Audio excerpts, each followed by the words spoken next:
I never expected my marriage to end at the bottom of a kitchen trash bag, buried under coffee grounds and scraps.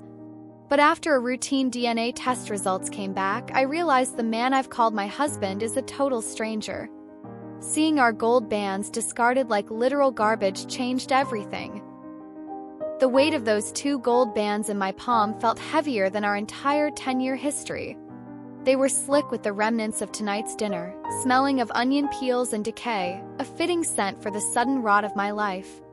Just hours ago, I had sat on the sofa, laughing at a sitcom while waiting for my phone to buzz with the notification I thought would be a fun family trivia night. Instead, the screen had blinked white, displaying a chart that defied the laws of my reality. According to the data, there was a 0% probability that Lachlan was the father of our 7-year-old son, Fergus. My mind had initially spiraled into the comforting arms of logic. A lab mix-up. A swapped vial. I knew my own truth, there had never been another man. But as the clock ticked toward midnight, a cold, predatory instinct urged me to check the bin. I don't know why I looked. Maybe it was the way Lachlan had avoided my eyes when he got home, or the hurried way he'd tied the trash liner. When I reached past the waste and felt that cold, unmistakable clink of metal against metal, the world went silent. He hadn't just discarded the rings. He had discarded the identity they represented. He wasn't a father or a husband. He was a ghost who had been hiding in my bed for a decade, and now the ghost was preparing to vanish. In recent times, our lives had reached a level of polished perfection that felt almost cinematic. We lived in a house designed by Lachlan himself, a masterpiece of modern architecture nestled in the rugged foothills of the Highlands.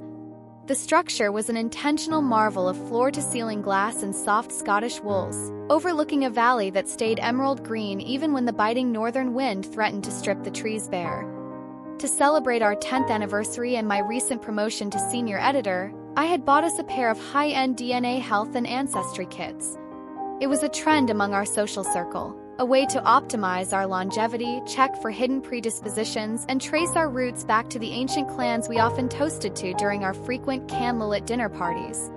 Lachlan had laughed when I presented the sleek black boxes on the mahogany dining table, his gray eyes crinkling in that familiar, handsome way that still made my heart skip after a decade. "You already know I'm a purebred Scot, Elspeth," he teased, pulling me into his arms and kissing my forehead with a tenderness that felt as solid as the earth. His scent, a comforting blend of sandalwood and expensive drafting ink, always felt like the ultimate safety, a fragrant boundary between us and the rest of the world. My family has been in these hills since the stones were first placed. We don't need a computer to tell us we belong here. Despite his playful protests, he'd taken the test with a shrug, seemingly unbothered, his confidence as steady as the reinforced steel foundations of the buildings he designed. We spent that evening tucked under a heavy cashmere throw, talking about the future with the easy fluency of a couple who had conquered the hard parts of life. We discussed Fergus's upcoming school term, the possibility of a summer trip to the rugged coast, and the minor extension we wanted to build on the kitchen to catch the first golden rays of the morning light. Everything felt solid. Every word he spoke seemed etched in stone, a promise of a future that stretched out as far as the valley below. Looking back, I realize how much grueling effort it must have taken for him to maintain that mask, to lie so convincingly while holding the very person he was betraying. The time, I saw only the man who had held my hand through the darkest nights of my life, never once suspecting that he was the very darkness I should have feared. We went to bed that night in a state of grace, the 2 DNA kits sitting innocently on the counter, waiting to unravel a decade of meticulously crafted lies. I fell asleep to the sound of his steady heartbeat, never imagining that by the time the results arrived, that sound would become the rhythm of a stranger.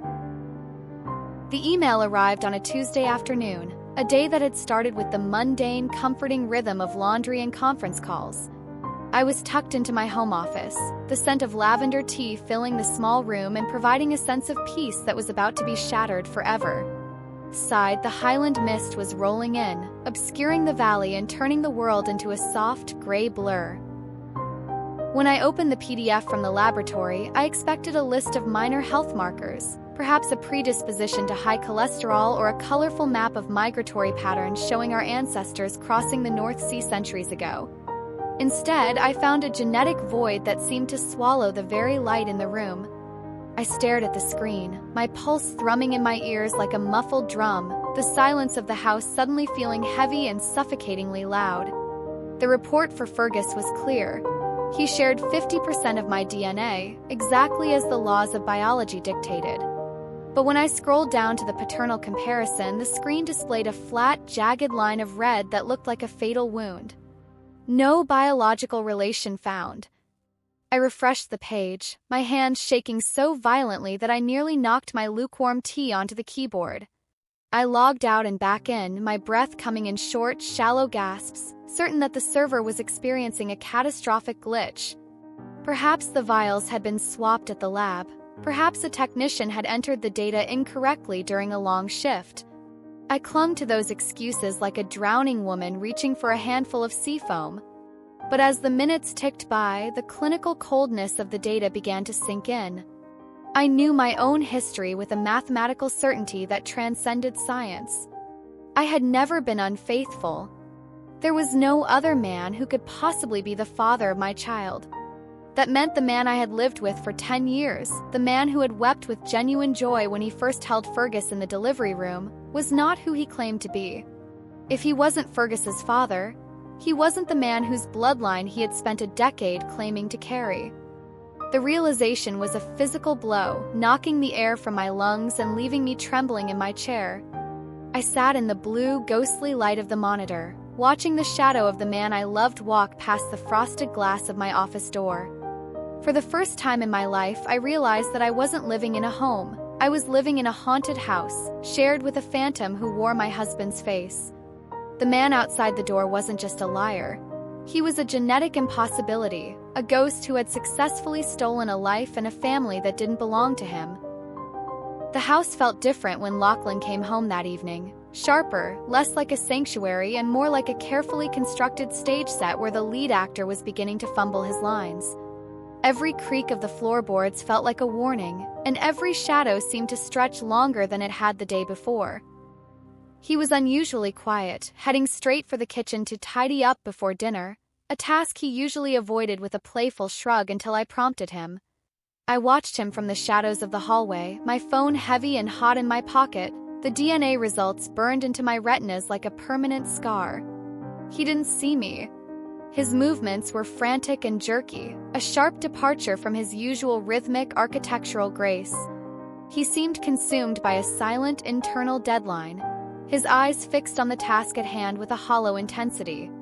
3 went upstairs to shower, the sound of the pipes groaning through the walls echoing like a low moan. I moved to the mudroom where the trash bag sat by the door, ready to be taken to the bins outside. My heart was a frantic bird against my ribs, making it hard to breathe, each beat a drum of pure adrenaline. I didn't even know what I was looking for, only that the air in the house smelled of deception and sudden rot. I tore a small hole in the thick plastic liner, my fingers trembling as I shifted through the mundane refuse of our lives, the damp coffee grounds from breakfast, the remains of a roasted chicken carcass, and the crumpled, colorful scraps of Fergus's school drawings.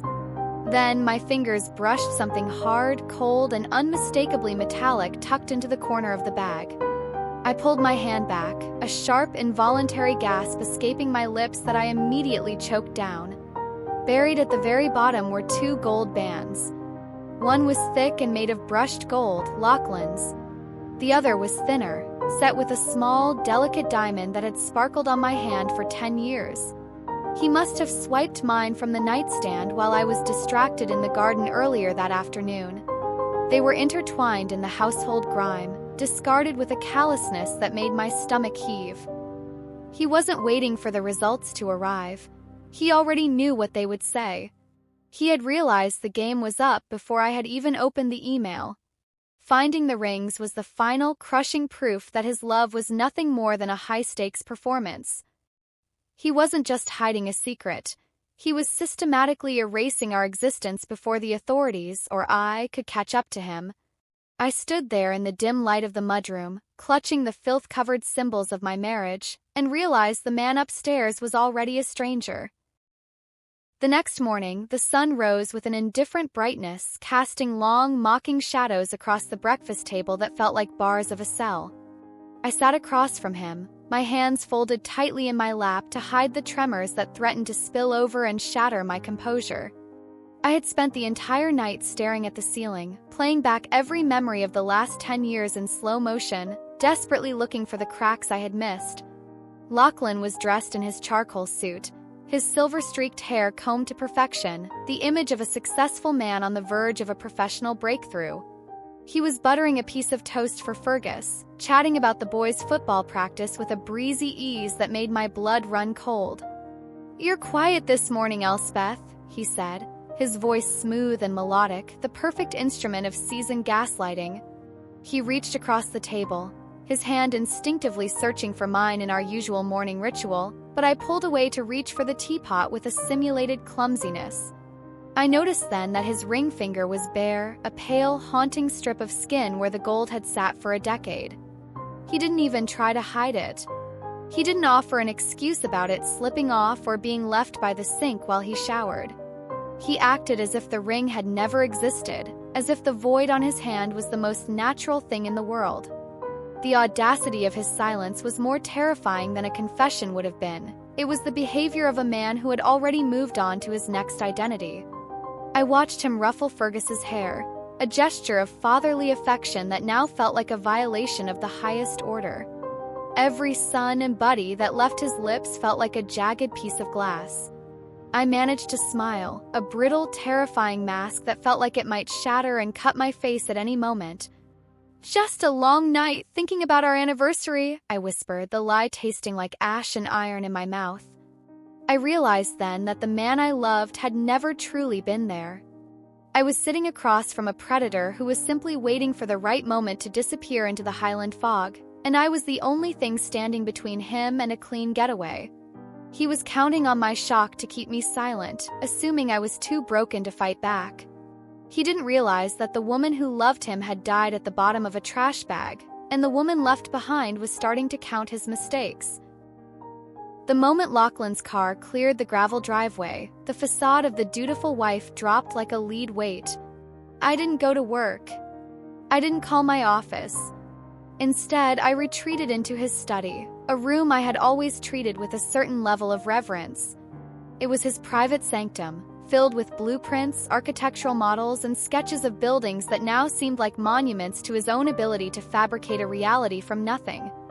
I sat at his heavy mahogany desk, my fingers flying across his laptop keys. I had always known his password. It was the date of our wedding, a detail I had once found romantic and grounded. But when I typed it in, the screen flashed a mocking neon red. "Access denied." He had changed everything. A cold, prickling sweat broke out on the back of my neck as the silence of the house pressed in on me. I tried Fergus's birthday. Nothing. I tried the date we moved into this home. Nothing. My mind raced, searching for some clue, some slip-up in his otherwise meticulous armor. Then I remembered a string of numbers I'd seen him jot down on a scrap of paper weeks ago, a sequence I'd dismissed as a project coordinate for a new build in the city. I typed it in, my breath catching in my throat as I hit enter. The desktop bloomed to life, but it wasn't his usual workspace filled with design software and client emails. It was a stripped-back, clinical environment. Hidden deep within a nested folder labeled Structural Integrity was an encrypted cloud drive. As the files decrypted, my world began to disintegrate in high definition. Inside were scans of documents that turned my blood to ice, a birth certificate for a man who didn't exist, and an obituary from a decade ago for the real Lachlan Murray, a promising architect who had tragically died in a climbing accident in the Cairngorms. My husband had stolen a dead man's life, his credentials, and his very name. Next to those files was a folder titled Exit, containing digital copies of forged passports for himself and a woman I didn't recognize. The woman in the photos had sharp, intelligent eyes and a smirk that suggested she knew secrets I couldn't even imagine. He wasn't just a liar. He was an artist of the steel, a man who had treated our marriage as a decade-long performance piece. I sat there in the swiveling leather chair, staring at the face of a man who looked like my husband but was listed as a subject of interest in a separate text file. He had hollowed out a dead man's identity to fill it with his own darkness, and now he was preparing to shed that skin, leaving Fergus and me behind like the discarded rings in the bin. I realized then that I wasn't just fighting for my marriage, I was fighting for our lives against a man who had perfected the art of disappearing. The realization that I was married to a ghost sent me spiraling into a cold, focused fury that replaced the initial shock.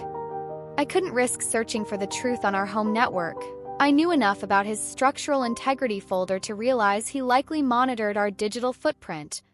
I spent the afternoon at the local library, tucked away in a corner using a public computer. Keys felt sticky and the air smelled of old paper, but it was the only place that felt safe. I searched for the climbing accident in the Cairngorms from a decade ago. The articles were brief but devastating. The real Lachlan Murray had been a rising star in the architectural world, a man with a bright future and a kind smile who had vanished during a solo ascent in a sudden blizzard. His body had never been recovered. I looked at the archived photos of the real Lachlan. He had the same build as my husband, the same general coloring and jawline, but the eyes were different. They held a softness, a genuine light that the man in my house only mimicked.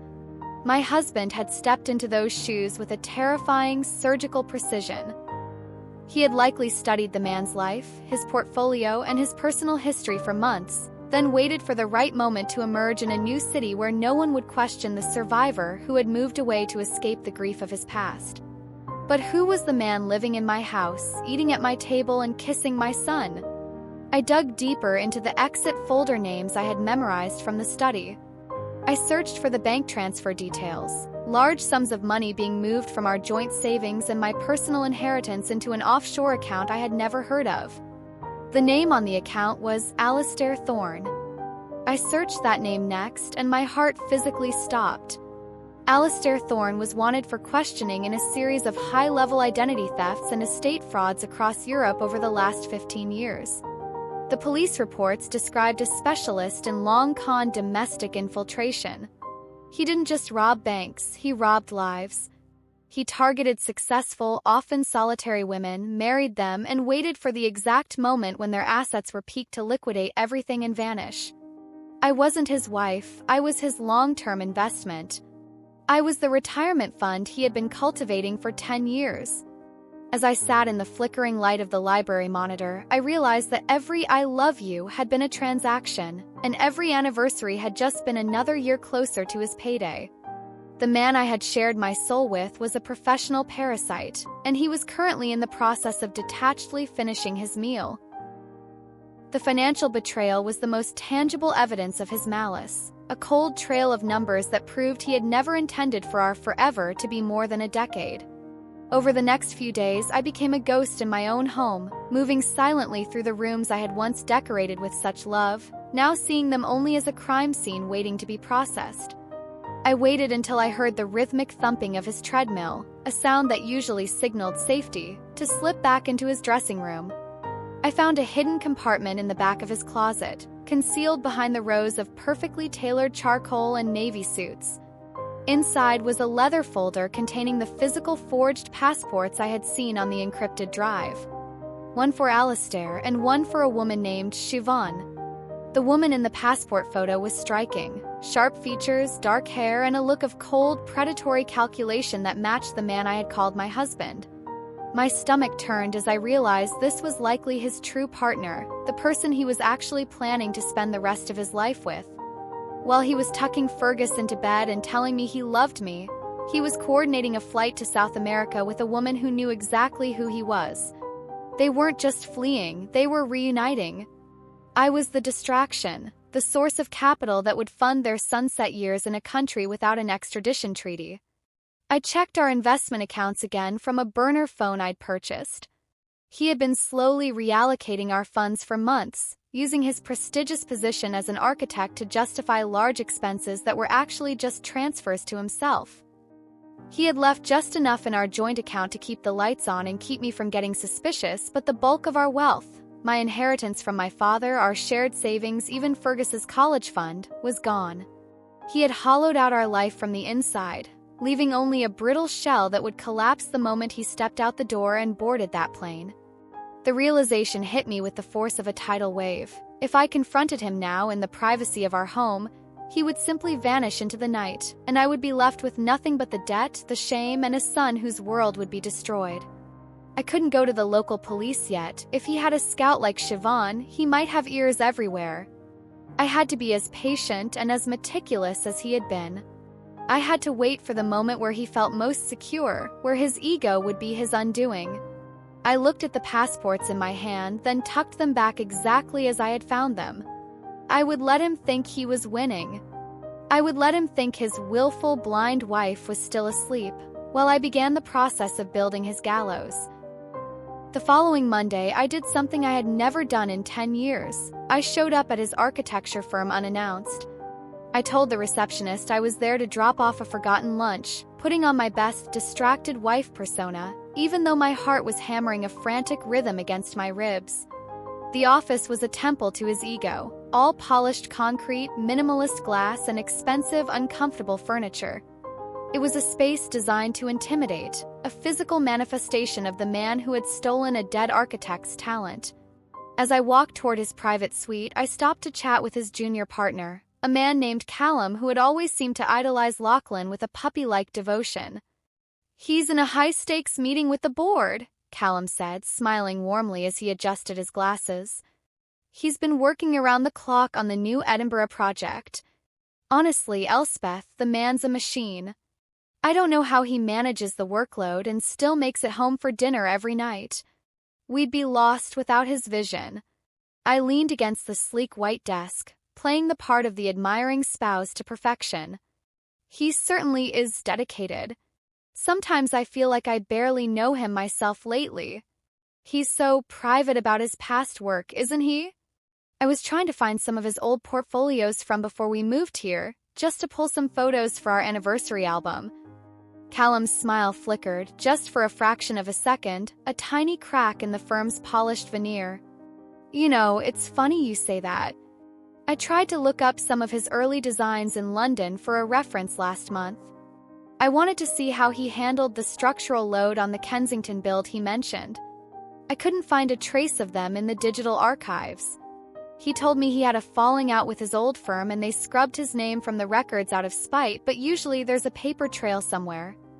He's a bit of a mystery man, our Lachlan." Confirmation sent a sickening chill down my spine.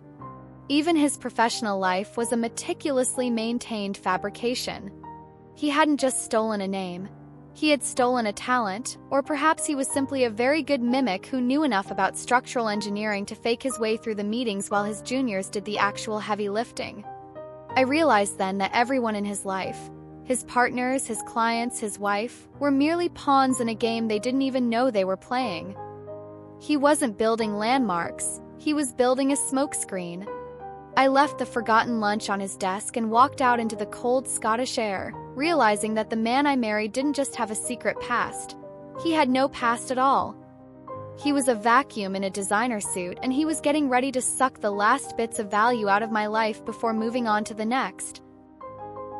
As the days passed, the atmosphere in the house grew thick with unspoken tension, the air feeling heavy as if a storm were permanently lodged just behind the glass walls. I could feel Alistair, I refused to call him Lachlan even in the privacy of my own mind, watching me with a new, predatory intensity. He was a master of observation, a man who survived by reading the slight shifts in a person's breathing or the way their eyes lingered on a closed door. I knew my facade was starting to crack. The effort of pretending to be the same trusting woman was becoming a physical burden that made my muscles ache. One evening, as I was tucking Fergus into bed and whispering a story about ancient kings, I felt a familiar presence standing in the doorway. He didn't say anything at first, just leaned against the frame, his shadow stretching across the floor like a dark, indelible stain that reached toward the bed. "You've been spending a lot of time on your computer lately, Elspeth," he said softly, his voice a low, melodic purr that usually signaled comfort but now sounded like a threat. Tone was conversational, almost concerned, but the underlying coldness was unmistakable. I didn't turn around immediately, keeping my hands steady as I smoothed Fergus's thick wool blanket. I made sure my voice was level, anchored in the mundane reality I was trying so hard to project. Just catching up on work, Lachlan. The promotion comes with a mountain of extra reading, and I'd rather do it now than let it pile up over the weekend. He walked into the room, his footsteps silent on the thick rug. He placed a hand on my shoulder, and it took every ounce of my willpower not to flinch or scream. His touch felt like ice through the fabric of my sweater. Don't overwork yourself, darling. We have a big night coming up. The gala is this weekend, and I want us to be at our very best. It's a major milestone for the firm, and I need my beautiful wife by my side to show everyone what we've built together.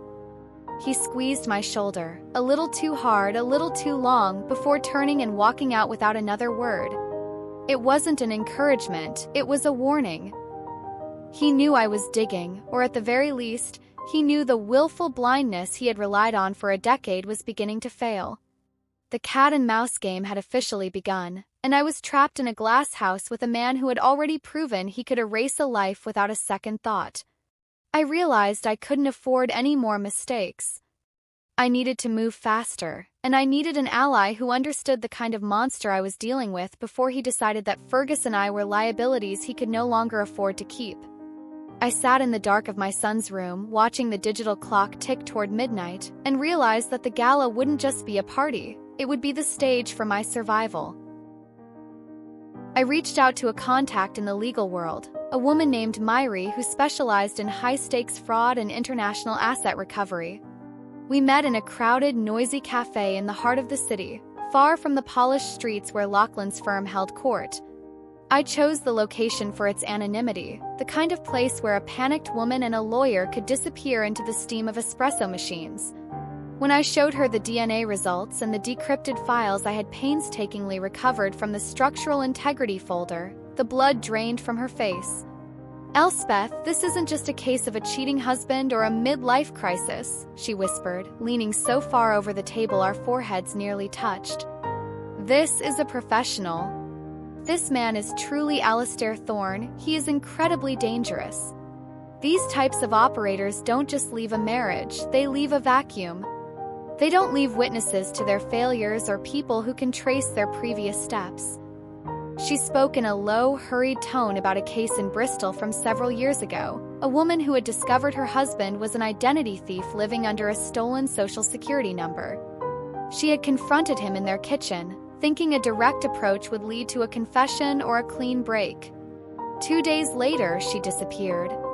Her car was found abandoned at a notorious cliffside, but her body was never recovered, and the husband had vanished along with her entire estate, her pension, and even the equity in their home. "You cannot, under any circumstances, confront him in private," Myri warned, her eyes burning with a fierce intensity. "If he realizes you have enough to put him away, he will pivot from husband to cleaner in a heartbeat. You need to do this in a way that he cannot escape, where the eyes of the world and the authorities are fixed firmly on him.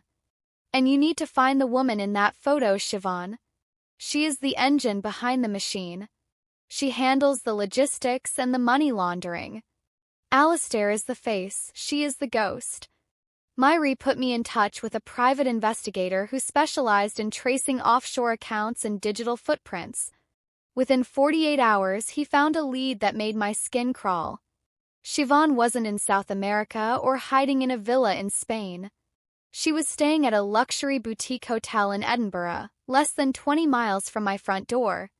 She had checked in under a false name, but the facial recognition from the exit folder was a perfect match. She was waiting for him. They were planning to leave the country together the night of the gala, right after he gave the speech of his life.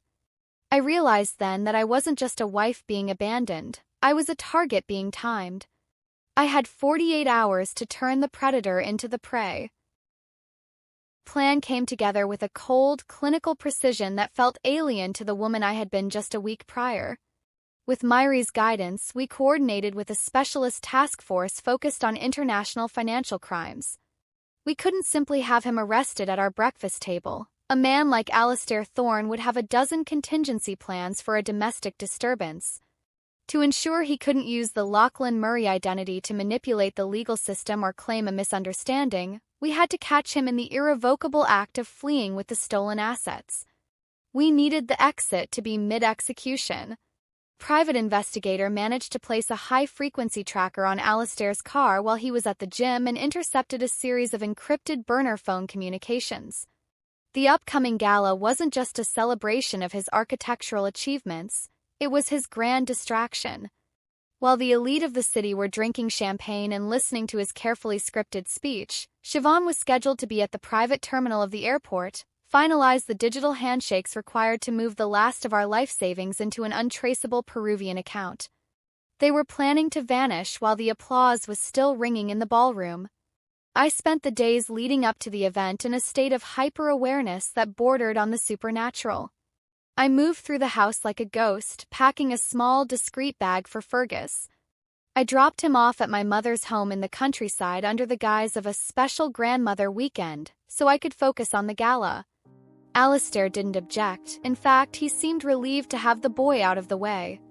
It made his own disappearance cleaner, one less loose end to manage in the final hours. I watched him kiss Fergus goodbye, a gesture that made my stomach churn with a violent, protective rage. He was kissing a child he had helped raise as a part of a decade-long transaction.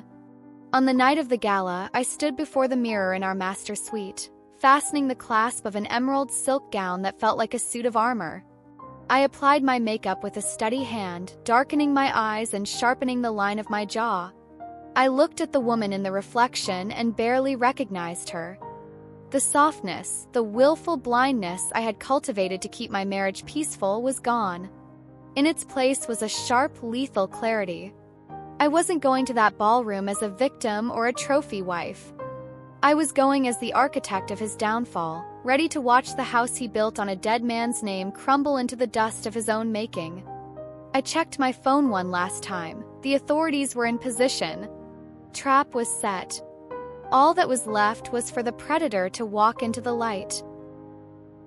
The gala was held in a glass-walled ballroom perched atop one of the city's most prestigious hotels, overlooking a sea of shimmering lights that mirrored the diamonds in the room. It was a space filled with the elite, investors, high-ranking politicians, and socialites, all gathered to celebrate the visionary work of Lachlan Murray. Alistair was in his element, moving through the crowd with an easy, practiced charm that I now recognized as the predatory grace of a shark in a silk suit.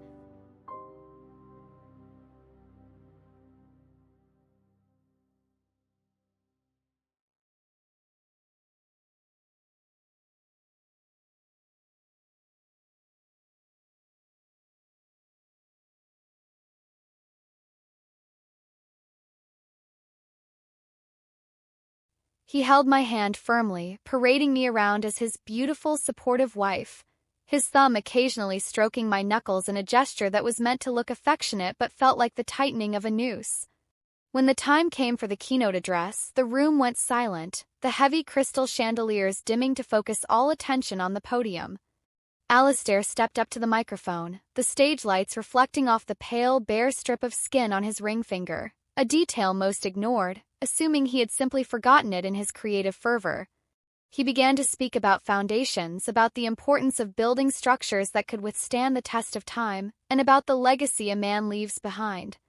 It was a masterpiece of irony, delivered with a voice that didn't tremble once. He spoke of the solid ground we had built together, his eyes meeting mine in the front row with a look of such convincing warmth that, for a split second, I almost questioned the cold, hard data in my pocket. But as he reached the climax of his speech, detailing his future plans for the city, I stood up from our table. The movement was slow and deliberate, drawing the eyes of the surrounding guests. I didn't scream and I didn't make a scene. I simply walked toward the stage, my heels clicking rhythmically against the polished marble, holding my phone aloft like a torch. I had already coordinated with the technician in the sound booth, a man Myri's team had replaced an hour before the event started. Instead of the sleek architectural slides Alistair expected to appear on the massive screen behind him, the display flickered and changed. The room gasped as the grainy black-and-white obituary of the real Lachlan Murray filled the wall, followed by the jagged red line of the DNA results. Then the final blow, a high-resolution wanted notice from Interpol for Alistair Thorne. The murmur in the room rose like a swarm of hornets. Alistair froze, his face draining of color until he looked like a marble statue of his own hubris. The mask finally slipped, revealing a hollow, frantic man beneath the designer charcoal suit.